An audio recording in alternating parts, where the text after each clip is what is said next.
All right, guys, we're live with another episode of SSP. Sorry, we had a little bit of technical difficulties earlier, just getting started, so we're a few minutes behind, but we are going to jump right into it. So thank you for joining us and following us on YouTube, Facebook, as well as Instagram and on our website and all the places that you can find us on our podcast as well. So let's just jump right into it. The first thing we're going to get to is the kind of the hot topic of the NFL right now, which is the Matt Stafford trade, or as a meme on Twitter called him, Stat Padford, because they say that all he does is pad stats but doesn't win. So, so yeah, let's They talk a call him little bit about Stat that. Padford. They call him Stat Bradford because they call him like Sam Bradford. It was amazing. Yeah, I mean, I thought it was a good move for the Rams. Obviously, I was never super high on Jared Goff, but very surprised with how quickly this happened, and also kind of surprised too because I think a lot of us, we had all talked about the perfect fit kind of being the Colts, and so that kind of puts, you know, Colts per se into a frenzy because I think even they might have thought. But what did you guys think about that move? Personally, sorry, I'm trying to talk to our fans out there. So, um, personally, Sorry, I I'm trying think to talk to our. I think the player that the Rams are getting, I definitely think they're upgrading at quarterback. Personally, I think he has better tools than Jared Goff. I think we saw Jared Goff's ceiling the year they went to the Super Bowl. Which we know you can go to the Super Bowl. You can even win a Super Bowl with a quarterback like Jared Goff. But I think that Sean McVay is looking for a greater amount of. He wants to be able to depend on his quarterback a little bit more than I think he thinks he can with Jared Goff. So overall, my biggest takeaway is I feel like the Rams think they're an NBA team with the number of draft picks they continue to give away, and I don't know how it's going to shake out, but they're going for it. So, I mean, if you're the fan base in LA, the team just moved into the new LA football stadium. I think they're really trying to make a splash, and they got themselves a quarterback they can market around. So, we'll see what happens on the field. If they don't have any players because they have no draft picks, then it might not be it might not be a good move at the end of the day. I think there's a couple different ways. Kind of, I want to cover it from a couple different opinions that I was thinking of. First of all, I heard earlier in the week, that this could happen because the Rams, all of a sudden it's like getting out more and more that they're not really that high on Goff. And it's like, okay, doesn't surprise me because I thought the system made Goff look like maybe an average to above average quarterback in his years there, when really he's probably a little below that. But it's made him look better because he's got Sean McVay and the innovation offensively. So you're thinking, oh, okay, wow, they're ready to move on, even though they've done some good things there. Maybe they're just thinking we want to take advantage of this open market. We've never seen free agent quarterbacks to the level, this many of them that have played this well, be available with, like it seems they are going to be this offseason. And Stafford being the first one when it came out that he's definitely on the market. So that was kind of like, oh wow, that's bold to me. Even though I don't think Goff saw that, but it's still a little bit bold when you have somebody who's done good things. You went to a Super Bowl, a year before last, so it's like okay. And then it's like, well, they're talking about him going against Stafford. And it's like, all right, let's see. You hear all the scuttlebutt about all these different things. Like, let's see if it happens. And then it happens. And it's like, wow, they really did it. On the surface, I'm like, yeah, I think it's a great move. Like the Rams went for it. I give them full credit. I think they easily greatly upgraded their quarterback situation. If Stafford still has enough left, obviously he's much older than Goff, but I still expect him to have 3 or 4 good prime years left. And if he does, it's a clear upgrade. All those Matt Stafford haters are going to see what he's capable of being on a good team with the defense and an offense, offensive mind as a coach and some offensive talent around him. And just an organization that's winning now, as opposed to one that's just been a loser for years and years. So they can all shut their mouths when he comes out and goes to the NFC Championship game next year, or maybe better, because I think they got a real shot to do that. So I credit the Rams for doing it. I think it's a good move if they want to win now. So I give them credit for that. Like, let's take advantage of what we have right now. And then, 3 years from now, are they going to be hurting a little bit? 4 years? Yeah, probably. But the next 2 years, if they win a Super Bowl, it's worth it. So I like it.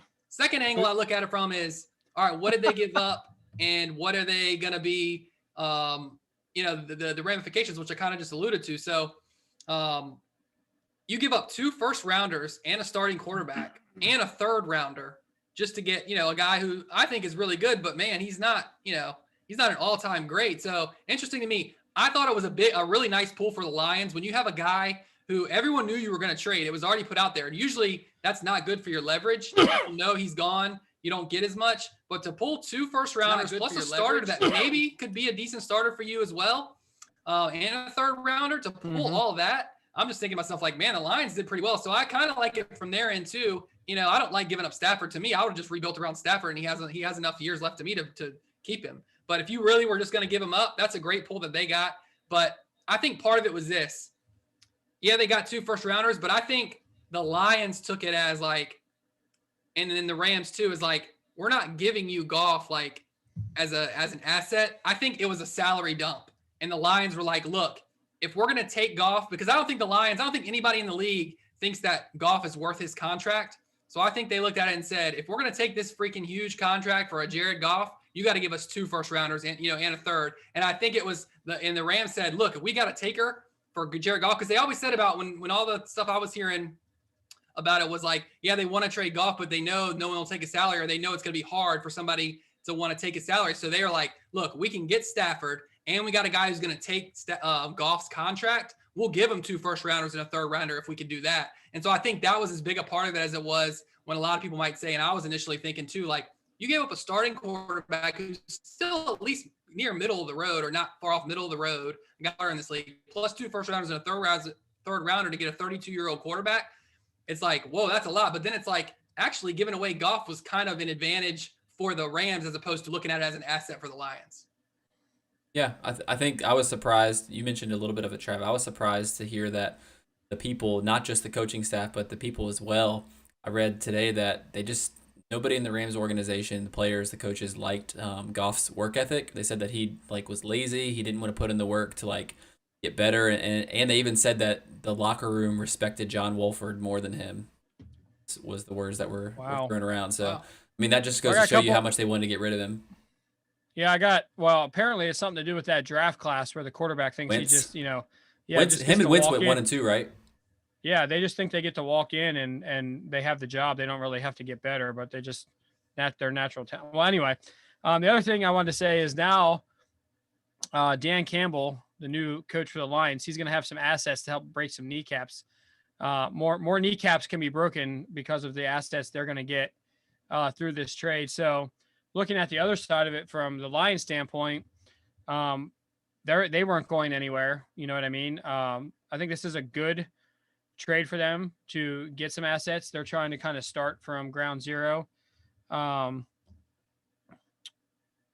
Give me 1 second here. We got Greg Ferry saying that the Lions got the better end of the deal in the long term, but we've been saying for a couple of years now that we think the Rams eventually, the way that they've been doing business is going to catch up to them, and yet they keep showing up in the playoffs every year. And at this point, it really hasn't caught up to them.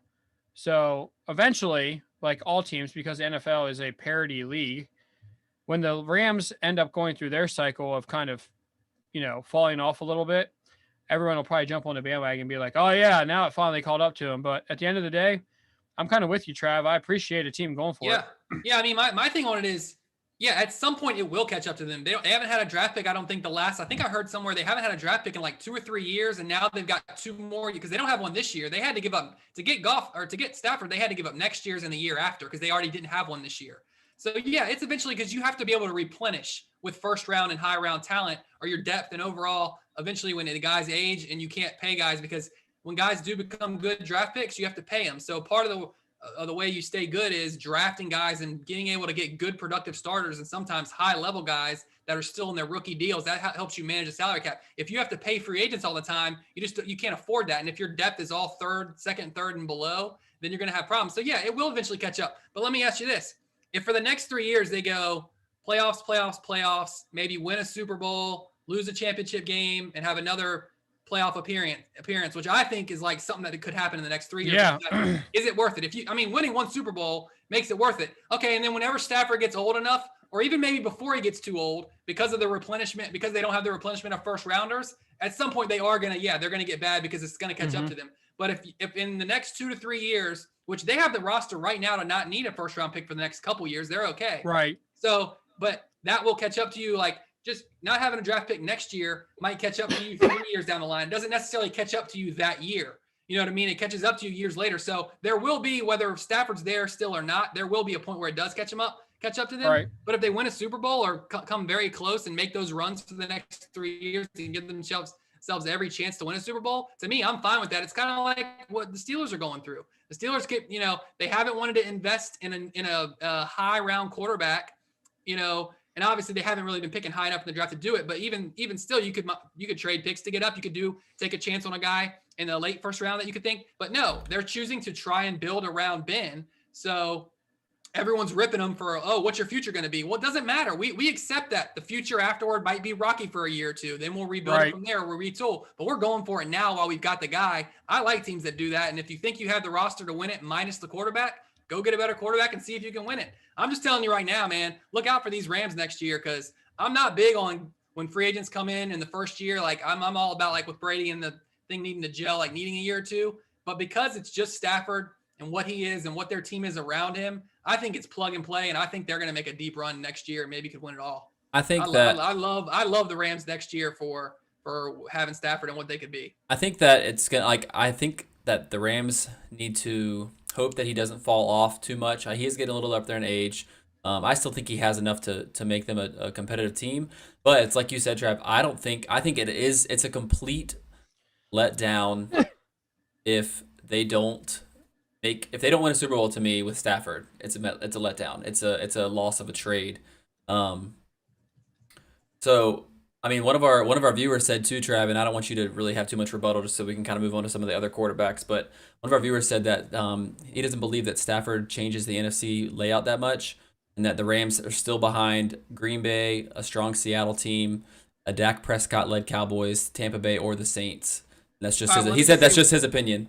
I'll say one thing about that is we've talked about how soft the NFC is, and that's part of the reason that I think he will change the landscape, because now, to me, I'm not sold on Green Bay. I'm not sold on Tampa Bay in the long term, like being dominant teams. Seattle has a lot of work to do, like we've seen. Now, they're still in the NFC West as such, but right now, if I'm picking that division with Stafford, I'm picking the Rams. If their defense, if they have a couple defensive guys that they lose, I know they have a couple free agents. John Johnson, I think, is one of them, and a couple other guys. If they lose some significant pieces on defense, then that might change things. But right now, if it's this roster for the most part, and adding Matt Stafford, give me them to win the NFC West. And if I'm picking a team, because I don't love anybody in the NFC, give me the Rams as my NFC favorite, especially with the Saints. I expect to take a big step back next year. So I think whoever this viewer is maybe giving a little too much props to what Green Bay really is and what I guess he thinks Dak and the Cowboys are, which, I mean, they're nothing. I mean, let's face it. Even before Dak got hurt, they didn't look good. So why are we assuming that Mike McCarthy, who can't coach anything, is going to make them good? So I think this guy's giving a little too much props to these NFC teams and needs to look at, like, the NFC was down this year. That's why the Bucs are in the Super Bowl. So to all of our fans on Facebook who couldn't hear me, all I said was, I'm just here so I don't get fined. All right. So y'all didn't miss much. I'm going classic Marshawn. No, I think that's a fair statement, Trav. And for me, like, I don't know, I like it a little bit, just because I hope that, they get as much as I dislike Brady, I hope they give Brady a run and kind of can dethrone him, because it looks like he might be taking over the NFC, already in his first year, from what he did. But let's talk about a little bit of the. We have a couple minutes left on this segment. Let's talk about a couple of the other quarterback vacancies and some of the people that could be free agents and moves. I know I mentioned to Trav that there was rumors flying around that Sam Fran is still trying to make a run at Kirk Cousins, to reunite him with Shanahan, because he played well in that system. There's still the Colts that are in need of a quarterback, most likely, unless they roll with Brissett, with Phillip Rivers retiring, and there's the Deshaun Watson drama of if he is, really wanting out of Houston, or if that's all just hearsay. Yeah, I think. Okay, so this is the way this is totally just me making predictions here. Okay, so we know Indy's probably not satisfied with Jacoby Brissett. We saw what he is that year that he got a chance to start. Phillip Rivers was an upgrade. Phillip Rivers, who was getting ready to retire, at the end of his career, was better than Jacoby Brissett. So for me, my thought process is this. I'm still hearing in Philly, it doesn't seem like that relationship is going to be repairable. And if it is repaired, it won't take much more than a little spark for that thing to reignite and just become a full-blown problem in the middle of the season. So if I'm Philly, seeing the haul that Stafford just got, I'm thinking that I'm thinking that Wentz, if the Eagles can get at least a first rounder back, goes to Indy. I really think that's more likely to happen now because Stafford did go to the Rams. So that's That's the first move that I think happens. I don't think Deshaun Watson is going anywhere. First of all, he has the ability to, yes, say where he goes if he does get traded, but I just don't think that Houston's going to give up on him. It's going to be a Le'Veon Bell situation where you either play or you sit out. But they have the rights to Deshaun Watson. He signed the contract, and I just think that's how that situation is going to go. We know how stubborn the Texans front office is. So for me, and then with Philly, that just leaves either Jalen Hurts or potentially drafting somebody in the first round. They have a pretty high draft pick. And depending on if some of the teams that are at the top of the draft, for instance, fill their QB spots before the draft, and a couple of those guys are available, I could see Philly possibly drafting a QB at 6. So it is interesting. I do think, and then with Dallas and Dak Prescott, like my thought is they'll probably franchise him at the minimum, but I just don't see them willing to make a long-term commitment to Dak. So they're probably going to kick the can down the road, franchise him or sign him for another 1 year and then see how he plays next year. But we were not going to know that long-term decision until next season, in my opinion. Yeah, it's all speculation about who could go where. I think the Wentz to the Colts stuff makes some sense. I wouldn't be shocked at all. Everyone has been saying that from the start. But then when Stafford opened up, it was like, oh, that would be the perfect spot, which I think it still was. But I also wasn't thinking the Rams were really going to be in play at that point, or that they would be that aggressive. So credit to them for going out and doing it. I will say this. If you're Deshaun Watson or you're the Texans and you are going to be willing to trade Watson, which I don't think they should, and I mean, they're stupid enough to let themselves get in this spot if he really is that upset and wants out. Those are all the reports. But if you're the Texans and you saw what the Detroit got for Stafford, you're thinking, right. Oh, I want at least twice that value for Deshaun Watson. So at least, and no one's going to give that. They kind of screwed the Texans because I don't think the Texans are going to, or any team that wants to trade for the Texans, because the Texans are going to be like, well, and it's a different scenario because, like I said, the way that one played out. So I don't know that they'll get 4 first rounders for him and a third round pick and a starting quarterback. But, it's just interesting. It'll be interesting to see what he gets if they do trade him. So we'll see how that situation plays out. But the one situation that I keep hearing is Kirk Cousins to the 49ers. I mean, like every time I get on Twitter or something, I'm seeing this speculated out there. And my question, and y'all can answer this, that's not an improvement. Well, I agree because I hadn't heard this until the other day. Juddy had told me, he's like, are you hearing all the Kirk Cousins to? And I think they're assuming what Kirk Cousins did in that offense when he was with the Redskins under Shanahan. I think they're thinking, oh, if we get that performance from him and those kind of numbers get put up from Cousins, that's better than what Jimmy G's done in that offense. But what I would say is Jimmy G's been pretty good in that offense when he's been healthy. You keep hearing ever since he went there, basically, like it was as soon as he got there, everyone's just all they've been talking about is when are the Niners going to trade him? And I'm like, when he's healthy, he's been pretty good for them. They took him to a Super Bowl last year. I know it wasn't on the strength of their offense. It was because of their defense, but still he did his job. My question is, do the Niners just think maybe Jimmy G can't stay healthy? Do they want a guy who's more durable? And do they think we've seen Cousins in this offense and we've seen what he can do? And if we take that guy and he's durable in our offense, we'll be good. But I don't think that's a guarantee. Cousins has shown himself not to be all that in Minnesota. I've been disappointed with what he's become, but maybe they just really think we reunite him with Shanahan. He can do the same thing. And that's just as good or better than Garoppolo. And then he'll stay healthy. He'll stay healthier than Jimmy G and go from there. But I don't know. All in all, I think that's a lot of talk about Jimmy G, and I think he's going to stay put. Yeah, I'm excited to see kind of just all of the quarterback carousel that happens and kind of who ends up with who.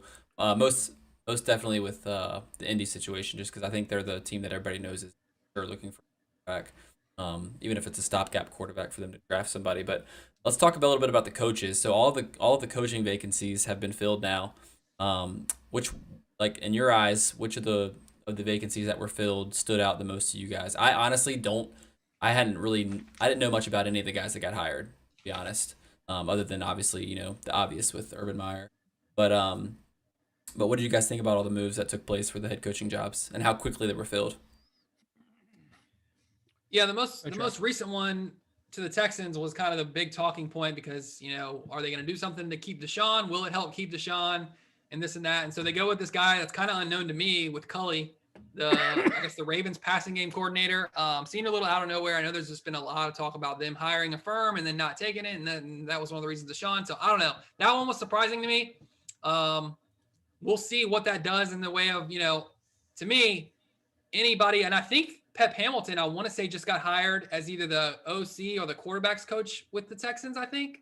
Yeah. But we'll see if these coaches that are going there, or I think they said Culley went there knowing and thinking like Deshaun's the future there, not that he's being traded.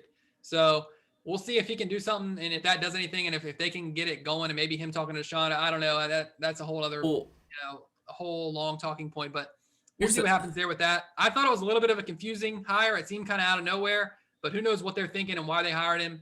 Some of the other ones out there, I know, Dan, you'd be interested in Nick Sirianni going to the Eagles. Urban Meyer going to the Jags is a big one. Brandon Staley, I know that's one that I think is worth talking about. Brandon Staley, the DC from the Rams, is going to the Chargers, which I know I said was the most attractive job out there because of Herbert and the way he played in his first year. Like, they're ready to win. And I think they have talent in general that's underachieved for a couple of years. So they're not rebuilding. They're ready to get a new coach in there with that quarterback in his second year and win. So I think Staley, I don't know how good it'll be. I mean, it was really 1 or 2 years, I think, with the Rams, and he made their D really good, and they went with it. So I don't know how sold I am on him being a head coach, but if he gets in there and does the right things, man, they could win. I'm kind of interested to see what he'll do next year with them. I'm interested to see if the Rams defense falls off a little bit without him too. Yeah. Well, I think, I was going to say there's 2 hires that I really like. I like Brandon Staley and Robert Saleh for the Jets. Those were the 2 guys that I thought were good hires.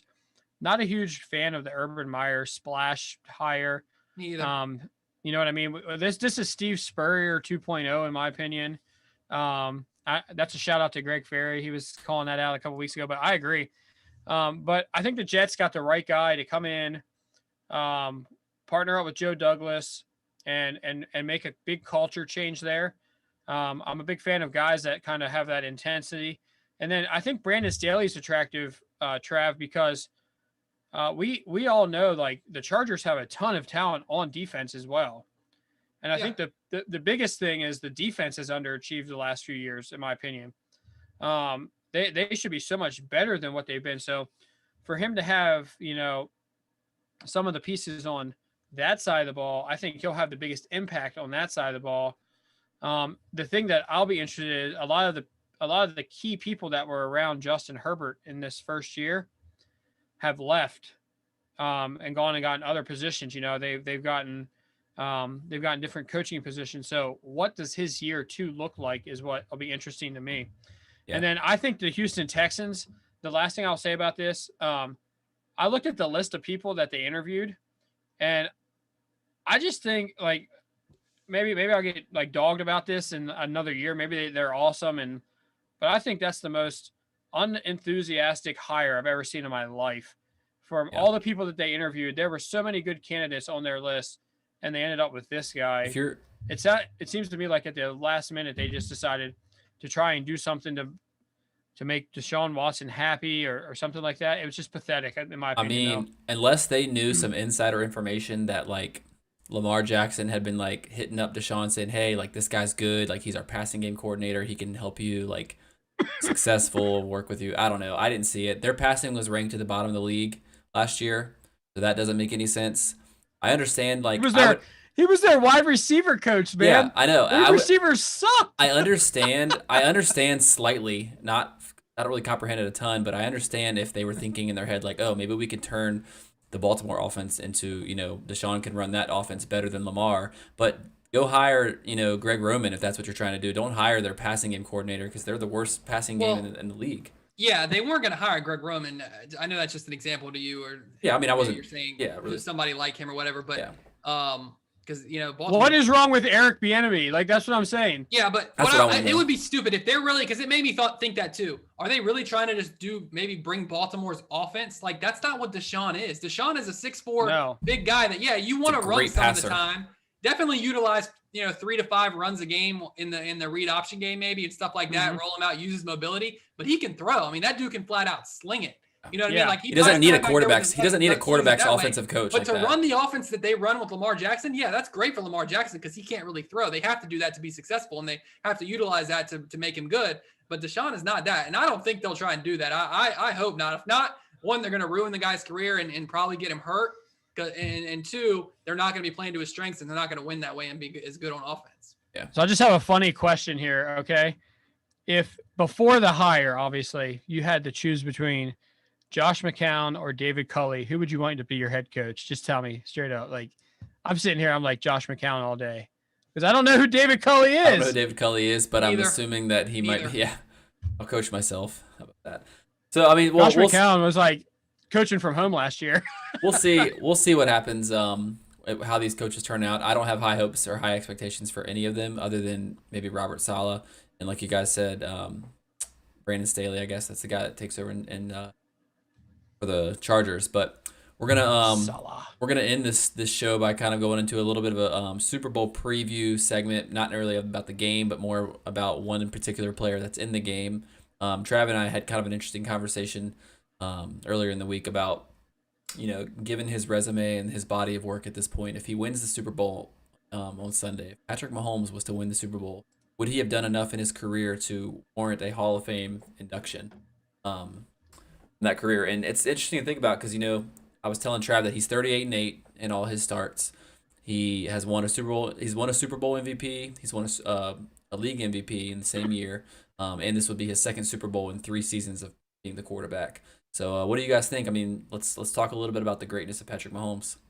Well, first of all, the league MVP, just to clear it up, I'm not trying to call you out, Jetty, with your misinformation, but the league MVP Was it and the the year Super Bowl before? MVP were different years, but the Super Bowl MVP We're here last to year, bring the league MVP truth, was Juddy. We're here to his bring the first, truth to people. It's correct Okay. assessment. his first full Gotta year. remember. But anyway, I misremembered. yeah. Sorry, but, I said Salah for Robert it's Saleh, interesting so because- we're all. Look, I make the topics for the show, and I felt a little embarrassed because I hate when shows do stupid topics. Like, this is like a classic first take debate. Like, is Patrick Mahomes already an all-time great? Which was kind of like what I thought the discussion point would be and what we're talking about, which to me, the premise of that is dumb. But the one guy I'm willing to like consider it for and call him an all-time great already and that I've ever seen in my life is Patrick Mahomes, because this dude, I mean, the way he plays the game, the way he dominates from the quarterback position is like no other. So yeah. Should you be calling, can a guy make the Hall of Fame, or would he in 4 years, even if he wins the Super Bowl this year?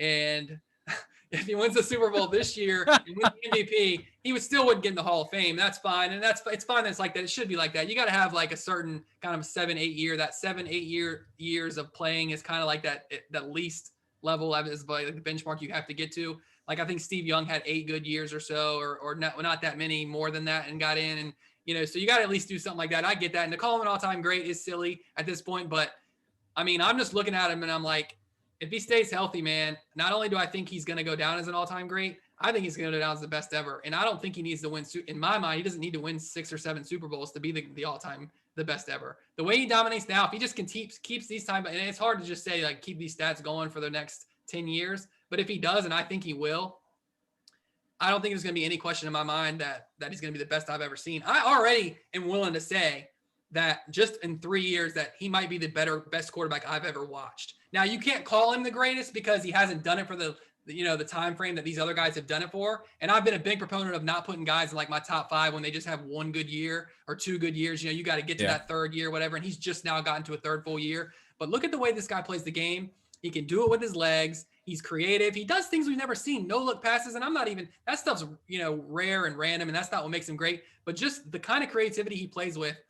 He's like 2 or 3 different quarterbacks in one. He's one of the best pure pocket passers we've seen this young. He's one of the best scrambling around and running when he needs to. And then he's one of the best scramble around to throw, and just drop back 20 yards and had the arm strength. I mean, the talent, he just puts it all together like no one we've ever seen to me. And I'm willing to I honestly think after 3 years, he's the best I've ever seen play. And I'm not a guy, y'all know me, I'm not a guy who says that stuff after like a couple years. These young kids kind of have, in my mind, I'm kind of like the old man, like the young kids have to earn it, which is why my top 5 has a lot more veterans in it right now. But man, I don't think people understand how good and how dominant this guy is. And I mean, to me, 3 years in, he's way better than when Brady was 3 years in. Yeah. Granted, we got to see it. Brady's done it 20 plus years. So, it sounds silly, but if people wanted to call him an all-time great right now, I wouldn't argue with him. So here's the I have a thing. couple. Hold on, Go let ahead. me Go ahead. just I'll let get you in go. there. So Yeah, here's go the ahead. thing. He already, like you said, he's already done all these things that guys that have played for 15 plus years never got to do. Never won MVPs, never won Super Bowls, never put up 50 passing touchdowns in a season. All of these things that he's done, and he's only 25.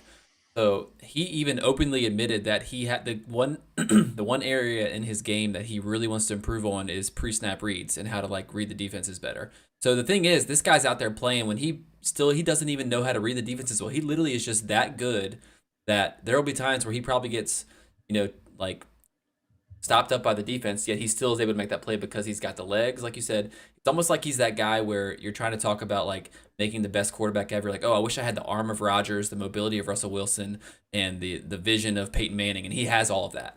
Yeah, it is like that. It's a great, you talk like when you build a quarterback and they do that and they used to do that a lot. That's exactly what it's like with him. That's why I say 2 to 3 different quarterbacks. I'll just say one thing before I let Dan take it. It annoys the crap out of me when I've heard a lot this year, him being compared to Aaron Rodgers. That is a disrespect to Patrick Mahomes when you compare him to Aaron Rodgers. Aaron Rodgers is a great quarterback and a very athletic quarterback. He's used his legs and he's done a lot of athletic things that we haven't seen quarterbacks before him do. But the level of creativity and the level of pure talent that Mahomes has is far and away supersedes Aaron Rodgers' talent and performance through like this point in their careers or any point in the career that I've seen Rodgers put up. So don't bring this Aaron Rodgers to me because I've heard you were kind of one of those people, I think, Dan, that kind of like he's kind of like Aaron Rodgers and like no, he's kind of not. He's way better. I'm just sitting here, just letting you marinate in your own, thought process. There's no way that you can anoint this guy as a great all-time quarterback at this point in his career. And we always talk about it doesn't matter about Super Bowls, but you also said that, he needs to do it for a sustained period of time.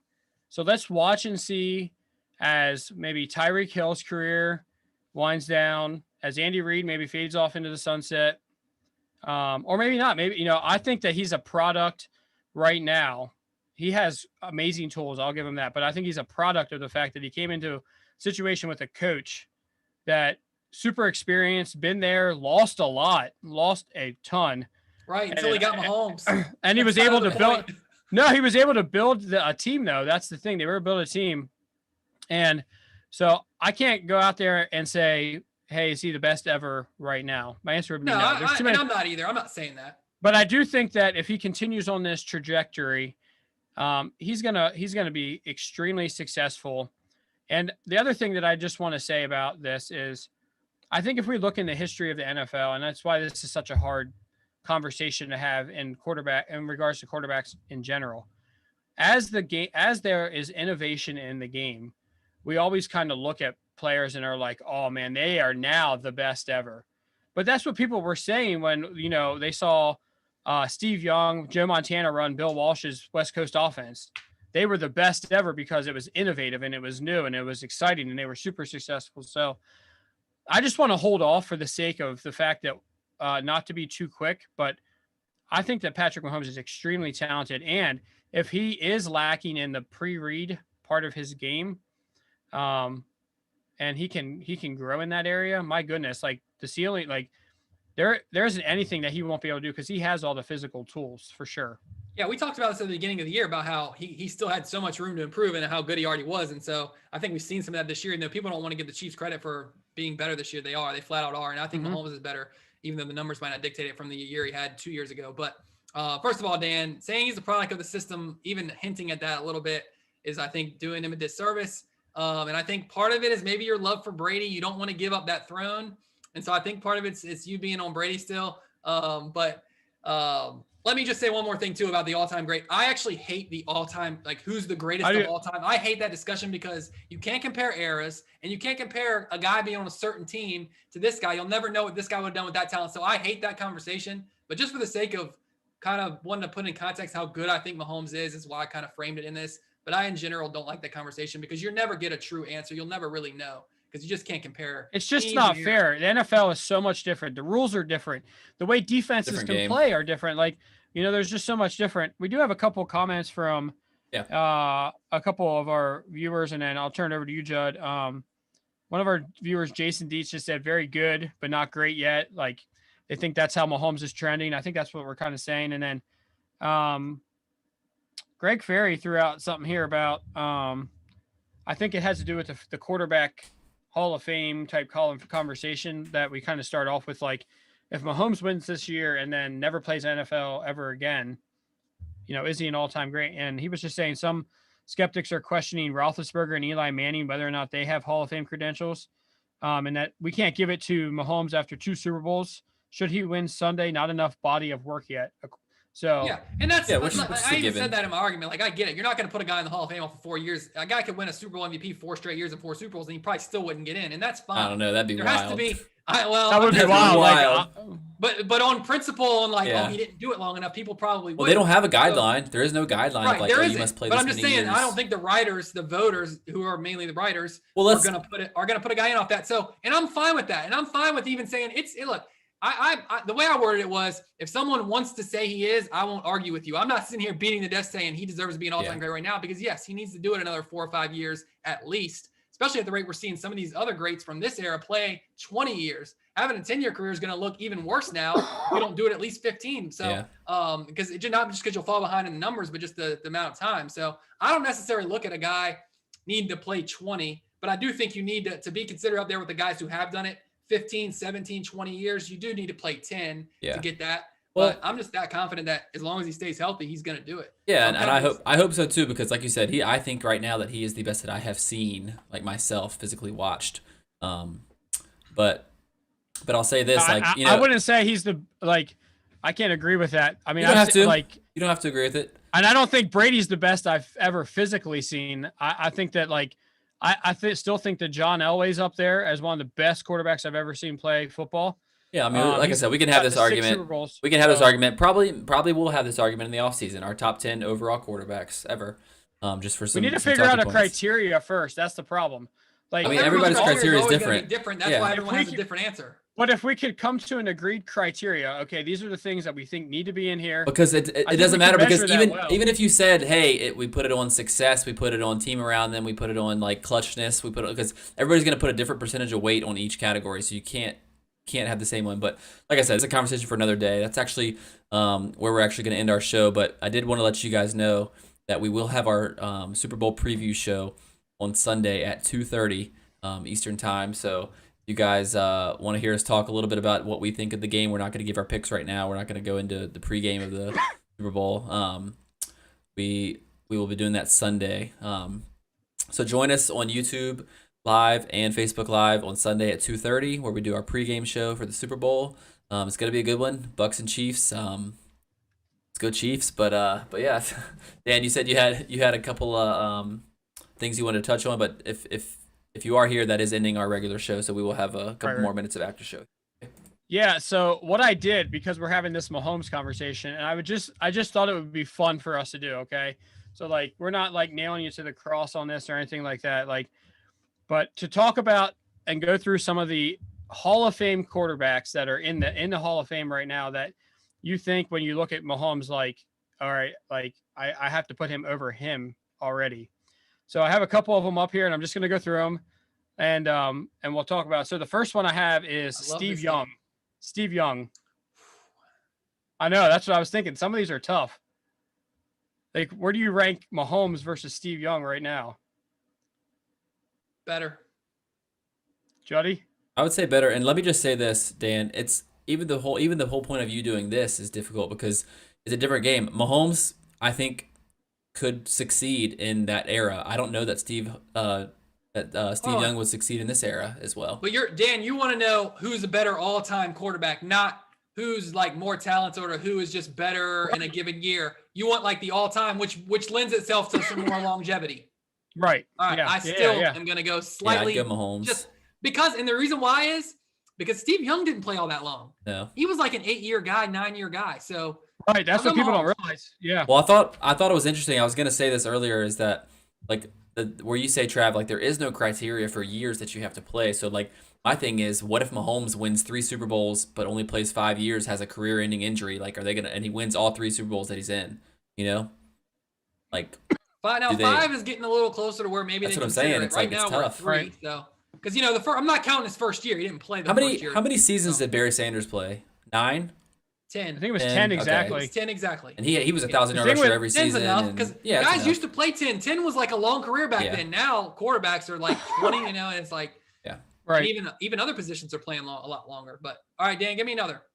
Yeah, well, I just wanted to say with Steve Young, I think that the beginning of his career actually is why I would put Mahomes ahead, because he Trav. came in, he was Tampa Bay, he was trash Yeah. there. What Then he went about- into Bill Walsh's system, Right. and I'm kind of saying Steve Young was a little bit of a product of his system because everybody on the Niners back then was What winning, about- right? I mean, Dan Marino. yeah, I mean, oh, you give me Dan Marino. Dan I gotta Marino. go ahead, yeah, Marino, all time. Marino went to Super Bowl his first year. I mean, Marino is Yeah. best quarterback to ever not win a Super Bowl in my eyes. A lot of people think Marino was the best to ever play. Just because he doesn't win the Super Bowl, he doesn't get that credit like Yeah. widespread media wise. Right. But I agree with that too, because the era that Marino was throwing the ball in was like a lot of grabbing, clutching, defensive. He still threw for a lot of yards, still had a lot of almost all the records. He was a pretty transcendent guy in the amount of mass amount of the amount of passing they were doing and the passing yards that he could rack up. No one had ever done that before until him. The fact that he's still kind of near the tops of those yards in an era when it wasn't even that much of a passing game yet. Right. He kind of made it. He was one of the guys who put the league get transitioning there, you know what I mean? To where the guys like Peyton and Brady took it to the next level. But Right. yeah. All right, here's a fun one. And shout out to Aggie. Hope you're feeling better soon, buddy. But we got to go with Mr. Troy Aikman. Patrick Mahomes. Patrick no Mahomes all question. day. Troy Aikman was not that great of a quarterback. He benefited Sorry. from being on a great Yeah. team. He was on a dynasty. Yeah. What about All right, this? so this- Drew Brees. Here's a fun. Oh, Well, you got to go Breeze. I mean, if we're yeah, you got to go Breeze at this all point. time, but he did it for too long and too much stat wise. He's I got like think Mahomes is like, you know what? I don't know, man.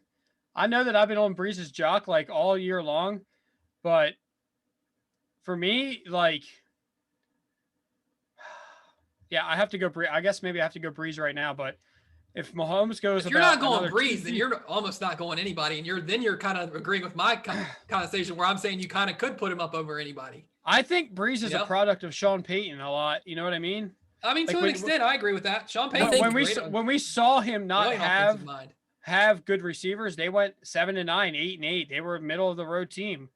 So, but I'll go Breeze for now. But To me, 2 more years in like a Super Bowl, it's going to definitely be Mahomes. here's the thing. To me, there are only a couple of guys that you can really say were able to be like successful on multiple teams that weren't system guys. I mean, Brady's proven that he's one of those guys, even though Belichick is still, in my eyes, the best coach to ever do it, you know, and them two together made them what they were. But Brady's able to do it without him. Peyton Manning was able to be successful when he left the Colts. And then you look at a guy like Brett Favre, who, you know, he didn't have the greatest season with the Jets, but when he went to Minnesota, took him to that NFC Championship game. You know, it kind of showed his greatness as well. So it's tough to see guys that you can't argue were straight up system quarterbacks based on. You know what's interesting though, on the all-time great discussion, and you know, so many people largely look at it about how many Super Bowls you've won, right? Like really good quarterbacks, and then it's like a mixture of being really good and then how many Super Bowls do you have, as opposed to really just looking at quarterback performance. So if you think about this Super Bowl, all right, and one of the reasons I think, because Mahomes' success level stats wise and performance and just seeing the eye test, just how good he is. And then also he already has a Super Bowl this early and he's very close to getting a second one. If he gets it, he's already got 2, right? So if the race is to 6, right? If he's going to be compared with Brady in 12 or 14, 15 years, right? All right. And if he takes down, and if he gets to 2 already, if I'm not mistaken, the only quarterback to win 2 in their first 4 years would have been Brady. Okay. And really, it's only been 3 years for Mahomes, but technically he came in the league the year earlier and he sat for Right. Technically, it's 2 in the first 4. Brady won 1 his first year. Plus, he got to the AFC Championship game the first. Brady you know won. what I mean? So technically, if we're saying it's 4 year, Brady actually won 3 in his first 4 years because they won the 3 out of 4, and then they had the 10-year gap. So anyway, the only one to come close, because I was actually going to consider Mahomes winning 2 of his first 3, and the only guy to win 2 of his first 3 was Brady, and that would be the same. So however you want to look at it, but let's look at it this way. If he wants to be like, you know, everyone put the LeBron versus MJ thing and like, could LeBron get to 6? And right now he actually might. When it looked like he didn't have a chance, he's actually a lot closer now with a team that could win a couple more with talent around him for once, you know, in a few times in LeBron's career. But if we're talking about a race, which I think people will, if Mahomes continues the trends, and how much people it's widely considered, not by me, but it's widely considered by media, that Tom Brady is the clear-cut best quarterback ever and best football player ever. If he gets to 2 now, it's important because 1, he gets to 2, right? But he steals 1 from Brady. So if you're looking at them racing, it's if you're looking at from that like really early in Mahomes' career, it's actually an important one to get for both of them if they wanted to be like in this race with each other. If they were looking at that way, which I doubt either one of them is, and even the media I haven't heard say this. But if you look at it, he gets it and he gets to 2 and he keeps Brady at 6. Brady's chances of winning another one just because of his age and amount of years are low. So it's 6-2 with Mahomes having like 15 potential more years left. He's already at 2 to get to 6. But if not, it's 7-1, and it looks like way more unlikely. So from that angle of like them racing for rings and like and what could play out over the next 10 or 15 years of career, or who's better based on, because a lot of people just look at the rings, right? They're not going to consider Mahomes better unless he gets at least 6, if not 7, which is stupid because he could get 3 and still be better depending on how he looks over the next 10 or 12 years in my mind. But that's kind of an interesting way to look at it. Like, man, Mahomes needs to get it if he wants that throne, possibly. It's like we always talk about, Trav, and just a little shout out for some tennis there. It's like we always talk about tennis where it's like, man, if Federer wins another one and he steals it from Rafa, that's just making Rafa have to win 2 more now to catch him, and trying to catch the guy that you want to be compared to. It is a little bit like that. And to me, like, the interesting thing is, like, do you think that, I was telling Trav, like, man, earlier, like, I have no qualms with letting the fact be known that I really want Tom Brady to lose just because I don't like him because all the years he beat us.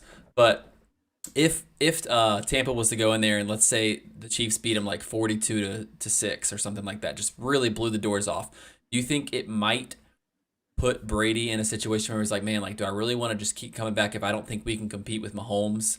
Like, if I think that I'm just going to come here, and even if I make another Super Bowl, like, and eventually, if I make the Super Bowl next year even, or if I play till I'm 45, like he's saying he's going to do, or that he would be up to do.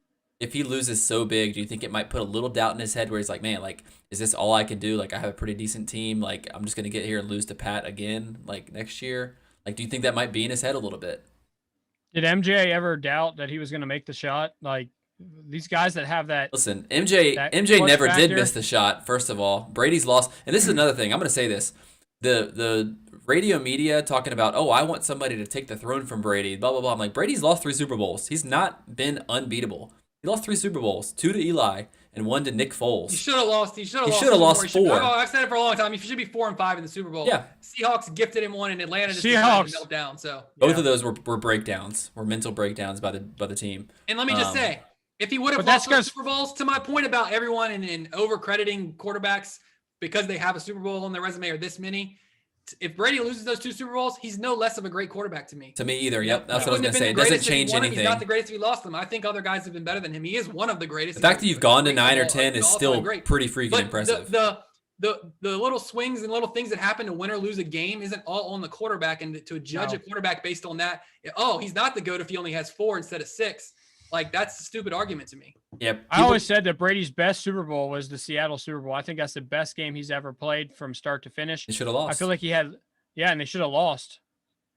Yeah, I mean, I don't know. I think when people, Seattle was a better team than that. I've had those arguments with people. Yeah. I've had those arguments with people where they're just like, oh, like, how do you say he's not the greatest? He's won 6. And I'm like, if you knew football, if you really knew football, then the number of wins that the Super Bowl has, the quarterback isn't the end-all be-all. If anything, you could argue that in basketball, the one player is more important. To bring your tennis reference back, Juddy, if it was tennis, it's an individual sport. When you play a team sport where 22 different guys are on the field, and you want to give one guy credit that he's the greatest for a team result, it's a flawed argument. The media is ridiculous because they're the ones that just pump this stuff as the GOAT, and social media as well with the GOAT crap.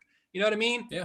Maybe he is the greatest quarterback of all time, but it's definitely up for debate. There are countless Super Bowls just because he has 6. Yep, there are countless Super Bowls where one play, not necessarily by the quarterback, has changed the outcome. I mean, look at the catch by David Tyree. They lose that game if he drops that ball. If that ball's tipped, they lose that game. They lose the game. Like Julian Edelman when he caught that ball against Atlanta. If he drops that ball against Atlanta, they lose that game. If Santonio Holmes drops that ball, the Steelers lose that Super Bowl. Like, bottom line, like, there's all these things that, like, it's not always the quarterback. And there have been plenty of quarterbacks who haven't won Super Bowls because that guy dropped that ball. Exactly. But they get looked at as a guy who couldn't win the big one. Yep. I mean, look at Jim Kelly. Jim Kelly lost 4 Super Bowls. A guy missed a field goal. Don't give me the results of a team, and don't give me he didn't win this because he was on this team. Some of that affects that. Look at the guy play, okay? And if you know football, you'll know. Yeah, exactly. Hey, okay, so speaking of Jim Kelly, he's one of the other ones on the list. Mahomes or Jim Kelly? I mean, just from what I think of Mahomes, I got to go Mahomes. I'd say, probably Mahomes. I feel like Jim Kelly's. I feel like Jim Kelly's. And I'll just beat down on this point one more time. It has nothing to do because Jim Kelly didn't win a Super Bowl. It's not why. No, I know. His fault either. I don't care if he did or he didn't. That guy could sling it. At this point, I'm still going Jim Kelly because what the Bills did with their offense was super innovative and really transcended the game. So I will go with Jim Kelly for now. But Dan, before we Mahomes is wrap close. things up here, because it is getting pretty long winded, but I just want to ask you. You sound to me like you are a class of '83 over a class of '04 guy. Am I right? Class of '83 over class of '04. So you're talking Roethlisberger, Manning, Phillip Rivers. Yeah, versus Jim Kelly. Give me Marino, Elway, and Jim Kelly. I figured you'd be. Yes. I would figure that'd be you. I would have to say Yeah. I would have to agree only because because- I don't think that highly of Eli Manning personally. I don't think highly of Eli or Rivers. I like Rivers, but a little bit higher. He's probably a little bit better to me. I think actually Phillip Rivers is a little bit better than Eli. All-time great-wise, like media-wise and even Hall of Fame, Eli's going to get that nod because why? Like we talked He beat about, Brady he has twice. the rings, Yep. okay? But if you watched Eli play, man, through large parts of his career, he was not bad. that good. So, Jim- that Jim- 83 or, class, as a whole, that 83 class was better, bottom line. John Elway, like when I think about like as a kid, so obviously I didn't see all his Super Bowl losses, right? But I did see his 2 wins. And I do understand that in his career, like to get to 6 Super Bowls was pretty impressive with Denver, even though they lost, a bunch of them because of defense. But like if someone had the ball at the end of the game, like think about it, Mahomes or John Elway, I feel like they both like what Mahomes has is the same thing that John Elway had. Like if he had 2 minutes with the ball in his hand, you were like, you know what, we probably lost this game. And I feel like that's the same thing. There with is no Mahomes. quarterback that I can think that I would want to have the ball if I was my team than Mahomes. He is the only the guy. Like, and I used to say that about Rodgers, honestly, because I thought he had one of the best arms in the game. Yeah. With throws when you needed it, but like you said, it's a disservice to compare Rodgers to Mahomes because Mahomes is just he hasn't I don't know, maybe he will fall off, who knows, we don't really know. Look, if you want to compare them all time and say that Rodgers, because he's done it for longer, is good, I'm fine with that comparison. I'm talking about people compare the style of their play and their athleticism and the stuff they do from the position, and that to me is the disgrace because Mahomes is doing way more and has done. Well, Just so y'all know, Greg Ferry said Elway all day long, the drive. So yeah. So that's gonna do it for us today. Thanks for joining us. We had a lot of good discussion here. I think we got a little heated, not towards each other, but just towards the media, and some stupidity of people that think they know football but don't really, or they just look for the clicks and the attention. But that's not what we do here at Strictly Sports Podcast. We are Strictly Sports, and we like to share our thoughts. But join us on Sunday for the Super Bowl. We're really excited. 2:30, we'll be doing our show. Folks. It'll probably be the 3 of us again. I'm not 100% sure. But we will be live to do a preview. We will break down our picks and why we think that, as well as just what we're looking for in the game. And yeah, it should be a good one. But thanks for joining us. Be sure to follow us on Instagram, Facebook, and our website. And you can find us on YouTube, and then you can find us on Apple and Spotify podcasts. And all of our episodes will be up on there. So be sure to give it a listen if you missed it. So thanks for joining us, and we'll see you guys on Sunday. But mainly stay classy.